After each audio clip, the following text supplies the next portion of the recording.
سورۃ البقرہ کی آیت نمبر 125۔ الحمدللہ وکفی وسلام علی عبادہ الذین اصطفی، خصوصاً علی سید الرسل وخاتم الانبیاء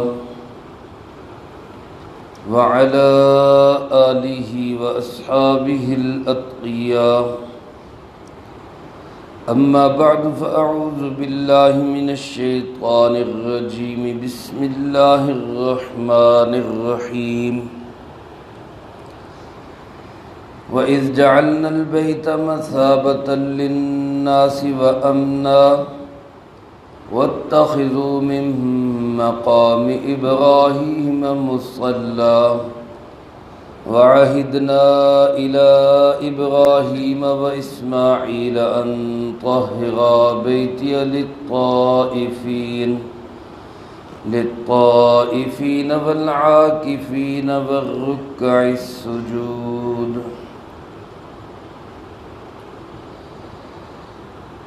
وَإِذْ جَعَلْنَا الْبَيْتَ، اور وہ وقت بھی یاد رکھو جب ہم نے اس بیت اللہ کو بنایا مثابۃ للناس، لوگوں کا مرکز، وَأَمْنًا، اور امن کی جگہ، وَاتَّخِذُوا مِن مَّقَامِ إِبْرَاهِيمَ مُصَلًّى، اور ہم نے حکم دیا کہ بنا لو ابراہیم علیہ السلام کے قیام کی جگہ کو جائے نماز، وَعَهِدْنَا إِلَىٰ إِبْرَاهِيمَ وَإِسْمَاعِيلَ، اور ہم نے تاکیدی حکم دیا ابراہیم اور اسماعیل علیہم السلام کو، أَن طَهِّرَا بَيْتِيَ، کہ دونوں میرے گھر کو پاک رکھو، للطائفین، طواف کرنے والوں کے لیے،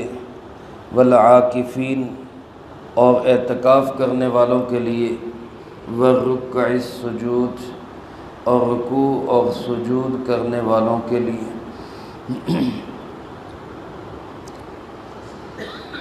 اس آیت مبارکہ میں اللہ رب العالمین نے بیت اللہ کی بالخصوص اور مکہ مکرمہ کی عمومی طور پر اہمیت اور عظمت کو بھی بیان فرمایا، اور اس کے ساتھ ساتھ مقام ابراہیم کی عظمت اور اہمیت کا بھی ذکر ہوا، اور اللہ کے اس گھر کو پاک صاف ستھرا رکھنے کا بھی تاکیدی حکم دیا گیا۔ بیت اللہ جس کی تعمیر کا تذکرہ اس آیت مبارکہ میں بھی موجود ہے اور اگلی آیات میں بھی آ رہا ہے۔ حضرت ابراہیم علیہ السلام نے اللہ کے حکم سے اپنے فرزند حضرت اسماعیل علیہ السلام کو مکہ مکرمہ میں اس جگہ پہ چھوڑا جہاں پہ آج بیت اللہ ہے۔ تب وہاں کی صورتحال یہ تھی کہ لق و دق صحرا تھا، پہاڑ و بیابان، کچھ خاردار جھاڑیاں، اس کے سوا وہاں کچھ نہیں تھا، نیچے زمین اوپر آسمان، باقی سب بیابان۔ اللہ کے حکم پہ وہاں چھوڑ کر چلے گئے، اور پھر دعا کی، یا اللہ اس جگہ کو شہر بنا دے، میں نے اپنی اولاد کو، اپنے بچے کو، اللہ تیرے حکم پہ اس واد غیر ذی زرع، ایسی وادی جس میں زراعت بھی کچھ نہیں، میں یہاں چھوڑ کے جا رہا ہوں صرف اس لیے کہ تیرا حکم پورا ہو جائے۔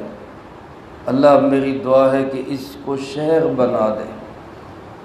اللہ کی شان، ان کی دعا قبول ہوئی، زمزم کا وہاں پانی کا چشمہ جاری ہوا، پانی کو دیکھ کر وہاں پہ پرندے آئے، پرندوں کو دیکھ کر وہاں مسافر آ کے آباد ہوئے، اور رفتہ رفتہ وہ ایسا شہر بنا کہ آج دنیا کے سب سے بہترین شہروں میں مکہ مکرمہ اول نمبر کا بہترین شہر ہے۔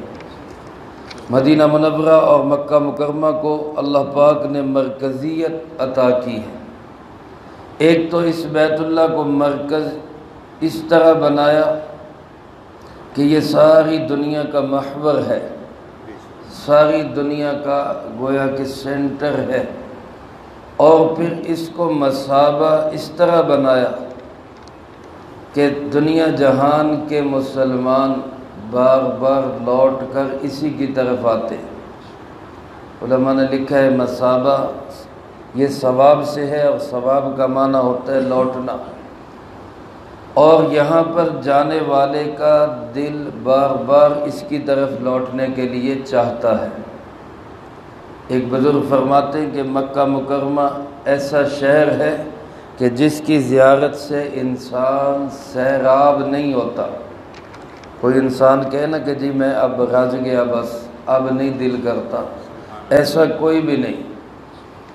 کبھی آپ نے نہیں سنا ہوگا کہ مکہ مکرمہ میں کوئی شخص جائے اور پھر یہ دعا کرے کہ یا اللہ اب دوبارہ یہاں پہ نہ لانا، بلکہ جو بھی وہاں سے آنے لگتا ہے وہ یہی دعا کر کے آتا ہے یا اللہ پھر دوبارہ یہاں پہ لے آنا۔ علماء نے لکھا ہے کہ حج اور عمرے کی قبولیت کی ایک نشانی یہ بھی ہے کہ جو ایک دفعہ حج یا عمرہ کر کے آتا ہے اس کا دل پہلے سے زیادہ مچلنے لگتا ہے، ورنہ دنیا کے بڑے سے بڑے اچھے مقامات پہ انسان ایک دفعہ جائے، دو دفعہ جائے، اس کے بعد بندہ کہتا ہے یار یہاں کیا ہے، کچھ بھی نہیں، دیکھ لیا بس۔ لیکن مکہ مکرمہ مدینہ منورہ ایسی جگہ ہیں کہ جہاں پہ جانے کو ہر مسلمان کا بار بار دل کرتا ہے، اس لیے فرمایا کہ ہم نے اس کو مثابہ یعنی لوگوں کا مرکز بنا دیا، وَأَمْنَ، اور پھر اس کو امن والا شہر بنایا، ایسا امن والا کہ یہاں پر اگر کوئی انسان قتل کر کے بھی یہاں آ جائے تو شریعت کا حکم ہے کہ حدود حرم میں اس کو قصاص میں قتل نہیں کیا جائے گا۔ اور یہ ایک ایسی امن کی اللہ پاک نے اس کے اندر کوالٹی رکھی ہے کہ مسلمان تو اس کو امن والا بناتا ہی ہے اور مانتا بھی ہے۔ اسلام سے پہلے مشرکین عرب بھی اس جگہ کو امن والی جگہ سمجھتے تھے، چنانچہ اپنے باپ کے قاتل کو بھی اگر کوئی حرم میں دیکھ لیتا تو اس سے کوئی چھیڑ چھاڑ نہیں کیا کرتا تھا کہ یہ امن کی جگہ ہے۔ اللہ نے اس کو ایسا امن والا شہر بنا دیا۔ بیت اللہ کی تعمیر حضرت ابراہیم اور حضرت اسماعیل علیہ السلام دونوں باپ بیٹا نے کی تھی، اور اللہ کے حکم سے جبرائیل امین علیہ السلام نے ان کو بیت اللہ کی بنیادیں نکال کے بتا دی، یہ بیت اللہ کی بنیادیں ہیں، ان پہ تعمیر کرو۔ اس میں تو تمام حضرات کا اتفاق ہے کہ بیت اللہ کی تعمیر ان دونوں باپ بیٹا نے کی، لیکن پہلی تعمیر کس نے کی اس کے متعلق روایات مختلف ہیں۔ بعض روایات میں یہ ہے کہ سب سے پہلے بیت اللہ کی تعمیر فرشتوں نے کی اللہ پاک کے حکم سے، اور پھر اس کے بعد حضرت سیدنا آدم علیہ نبینا علیہ السلام نے تعمیر کی۔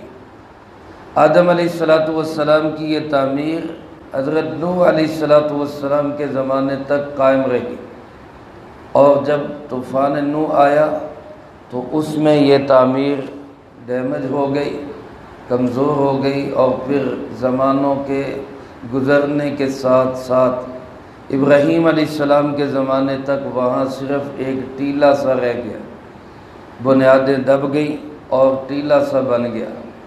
ابراہیم علیہ السلام نے اپنے بیٹے کے ساتھ مل کر دوبارہ اس کو تعمیر کیا، اور پھر اس کی وہ تعمیر ہی برقرار رہی جناب محمد کریم صلی اللہ علیہ وسلم کے زمانے تک۔ جب آپ تقریباً 25 سال کے ہوئے اس وقت قریش نے دوبارہ اس کو شہید کر کے اس کو دوبارہ تعمیر کیا، اور وہ تعمیر تب سے اب تک اسی شکل میں برقرار ہے۔ اس میں مرمت وغیرہ تو ہوتی رہی، لیکن ایسا نہیں ہوا کہ وہ بالکل ختم ہو گیا ہو اور دوبارہ نئے سرے سے تعمیر ہوا ہو، ایسا نہیں ہوا۔ بہرحال یہ حضرت ابراہیم اور اسماعیل علیہ السلام کا ایک عظیم الشان کارنامہ ہے۔ اللہ پاک نے ان سے یہ خدمت لی، جس پتھر پہ کھڑے ہو کر حضرت ابراہیم علیہ السلام تعمیر کرتے تھے، اس پتھر پہ ان کے قدموں کے مبارک قدموں کے نشانات لگ گئے۔ اللہ پاک نے اس پتھر کو ایسا بنا دیا تھا کہ وہ لفٹ کا کام دیتا تھا۔ جب ابراہیم علیہ السلام تعمیر بلند ہو گئی اور جوں جوں بلند ہوتی جا رہی تھی، پتھر بھی اونچا ہوتا جا رہا، اور جب انہوں نے اترنا ہوتا وہ پتھر نیچے ہو جاتا، حتیٰ کہ دائیں بائیں بھی ان کے ارادے کے مطابق، آگے کو ہونا ہے پیچھے کو ہونا ہے، وہ پتھر ہی ساتھ ساتھ چلا کرتا۔ اس پہ نشانات قدم بن گئے۔ حضرت عمر رضی اللہ تعالیٰ عنہ نے اس خواہش کا اظہار کیا کہ کیوں نہ اس مقام ابراہیم کے آس پاس ہم نماز پڑھا کریں، تو اللہ پاک نے اس حکم کو نازل فرما دیا، وَاتَّخِذُوا مِن مَّقَامِ إِبْرَاهِيمَ مُصَلًّى، اس مقام ابراہیم کو جائے نماز بنا لو۔ چنانچہ آپ صلی اللہ علیہ وآلہ وسلم نے یہ حکم دیا کہ جب طواف کر چکے بندہ تو طواف کے بعد مقام ابراہیم کے قریب 2 نفل رکعت ادا کرے۔ یہ 2 نفل علماء نے لکھا ہے طواف کے بعد یہ 2 رکعت واجب کے درجے میں ہو جاتی، ان کا پڑھنا لازم ہے۔ آپ صلی اللہ علیہ وسلم نے ان کو اس طرح پڑھا کہ مقام ابراہیم بھی آپ کے سامنے تھا اور بیت اللہ بھی آپ کے سامنے، یعنی آپ مقام ابراہیم کے پیچھے کھڑے ہو گئے تو آگے مقام ابراہیم، اس سے آگے بیت اللہ۔ اس طرح آپ صلی اللہ علیہ وسلم نے 2 نفل پڑھے۔ لیکن علماء نے لکھا ہے کہ ضروری نہیں کہ اس کے بالکل قریب پڑھے جائے، جگہ مل جائے تو ٹھیک، نہیں تو مسجد حرام میں کسی بھی جگہ نفل پڑھنے چاہیے۔ نفل پڑھنا یہ ضروری ہے، چاہے کہیں بھی انسان پڑھ لے، حتیٰ کہ اگر وقت نہ ہو، مثلا فجر کے بعد یا عصر کے بعد طواف مکمل ہوا، اب نفل پڑھنے کا موقع نہیں، نفل اشراق کے بعد پڑھے جائیں گے یا غروب آفتاب کے بعد پڑھے جائیں گے۔ اگر تو وہاں ٹھہر سکے تو تب پڑھے، اگر وہاں نہیں ٹھہر سکتا تو جہاں بھی جا کر پڑھے۔ نفل یہ پڑھنے ضروری ہیں لیکن جگہ ضروری نہیں۔ بہرحال ان کا پڑھنا ضروری قرار دیا گیا اور مقام ابراہیم کے قریب ترین پڑھنے کو سنت قرار دیا گیا۔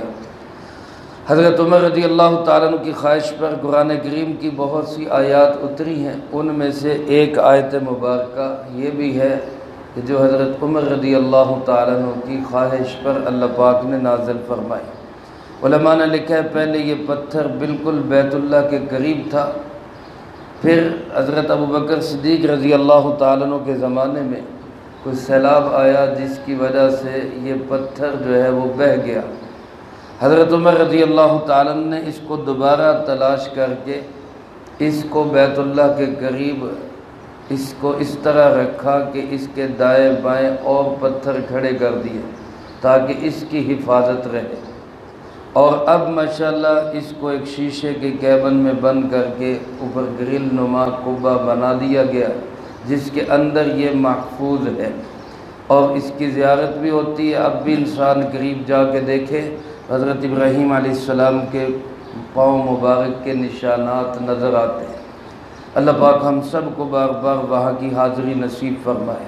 اللہ پاک فرماتے ہیں اس کے ساتھ ہی ہم نے ابراہیم اور اسماعیل علیہ السلام کو یہ تاکیدی حکم دیا، کس بات کا؟ کہ انطہرا بیتیا، میرے گھر کو پاک رکھو۔ علماء نے لکھا ہے اس پاکی سے مراد باطنی پاکی بھی ہے کہ کفر سے، شرک سے، ضلالت سے، گمراہی سے، حسد سے، تکبر سے، ایسی تمام چیزوں سے میرے گھر کو پاک رکھو۔ اور اس سے ظاہری پاکی بھی مراد ہے کہ نجاستوں سے، غلاظتوں سے، گندگیوں سے، اسی طرح کوڑا کرکٹ سے، میرے گھر کو پاک اور صاف رکھو۔ جس طرح بیت اللہ کو پاک صاف رکھنے کا حکم ہے، اسی طرح بیت اللہ کے ساتھ جڑی ہوئی مساجد کو بھی پاک اور صاف رکھنے کا حکم ہے۔ آپ صلی اللہ علیہ وسلم کا ارشاد مبارک ہے کہ جنبوا مساجدکم صبیانکم و بجانینکم، اپنی مسجدوں کو چھوٹے بچوں سے اور پاگلوں سے پاک رکھو، یعنی ایسے لوگ جن کو مسجد کے ادب آداب کا شعور نہیں، ایسے لوگوں سے مسجدوں کو پاک رکھو تاکہ مسجدوں کو خراب نہ کریں۔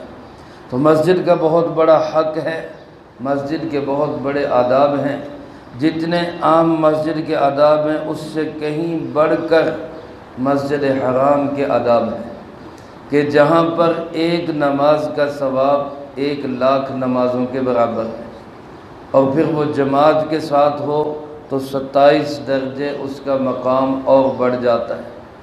مسجد کے اندر نماز 25 درجے اور اضافہ ہو جاتا ہے۔ ایک نماز گویا جو ہم مسجد کے اندر جماعت کے ساتھ ادا کرتے ہیں تو اس کا ثواب 52 گنا بڑھ جاتا ہے۔ اب 52 گنا جب ثواب بڑھے گا تو گویا ایک نماز کا ثواب 52,00,000 نمازوں کے برابر ثواب بڑھ جائے گا۔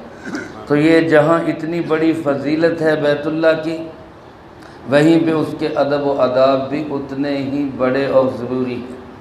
مسجد نبوی میں ایک روایت کے مطابق ایک نماز کا ثواب 50,000 نمازوں کے برابر، اور ایک روایت کے مطابق 1,000 نمازوں کے برابر۔ اسی طرح مسجد اقصیٰ میں ایک نماز کا ثواب 1,000 نمازوں کے برابر۔ تو جتنی ان مساجد کی اجر و ثواب ان کا بڑھتا ہے، ان کی فضیلت بڑھتی ہے، عظمت بڑھتی ہے، اتنی ان کو صاف ستھرا پاک رکھنے کا حکم بھی بڑھ جاتا ہے۔ اللہ پاک نے فرمایا میرے اس گھر کو پاک رکھو، کن کے لیے؟ فرمایا یہاں آئیں گے طواف کرنے والے، للطائفین، طواف کرنے والوں۔ طواف بہت اعلیٰ عبادت ہے، بہت اعلیٰ درجے کی عبادت ہے۔ علماء نے لکھا ہے جب بندہ طواف کرتا ہے تو ایک قدم جو اٹھاتا ہے، ایک ایک قدم پر 500 نیکیاں ملتی ہیں، اور ایک قدم جو رکھتا ہے، ایک قدم رکھنے پہ 500 گناہ معاف ہوتے ہیں۔ ایک قدم اٹھانے پہ 500 نیکیاں، ایک قدم رکھنے پہ 500 گناہ معاف۔ جب بندہ طواف سے فارغ ہوتا ہے تو ایک فرشتہ اعلان کرتا ہے کہ تمہاری سابقہ تمام غلطیاں معاف ہو گئی، اب نئے سرے سے اپنی زندگی شروع کرو۔ اتنی بڑی فضیلت والا عمل، تو طواف کرنے والے آئیں گے، ان کے لیے میرے گھر کو پاک صاف رکھو۔ والعاکفین، یہاں اعتکاف کرنے والے آئیں گے۔ مسجد حرام میں لوگ اعتکاف کرتے ہیں، اعتکاف کرنے والوں کے لیے اس گھر کو پاک اور صاف رکھو۔ والرکع السجود، اور رکوع کرنے والے، سجدہ کرنے والے آئیں گے، یعنی نماز پڑھنے والے آئیں گے، لہذا میرے گھر کو پاک صاف رکھو۔ یہ حکم دیا گیا ابراہیم اور اسماعیل علیہ السلام کو۔ اب جن حضرات کو دنیا میں اللہ پاک نے یہ ڈیوٹی دی ہے کہ وہ اللہ کے گھر کو صاف ستھرا پاک رکھے، نمازیوں کے لیے، اعتکاف کرنے والوں کے لیے بڑے خوش نصیب ہیں کہ وہ کام جو اللہ پاک نے اپنے نبیوں سے لیا ہے، آج مسجد کے مؤذن اور خادم اس کام کو ادا کر رہے ہیں، اس ذمہ داری کو نبھا رہے ہیں۔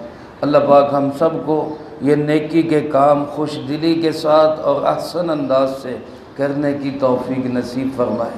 اس بیت اللہ کی اور مسجد حرام کی مزید کیا اہمیت ہے، اس کا تذکرہ اللہ پاک نے اگلی آیات میں کیا ہے، وہ انشاءاللہ اگلی فرصت میں آئے گا۔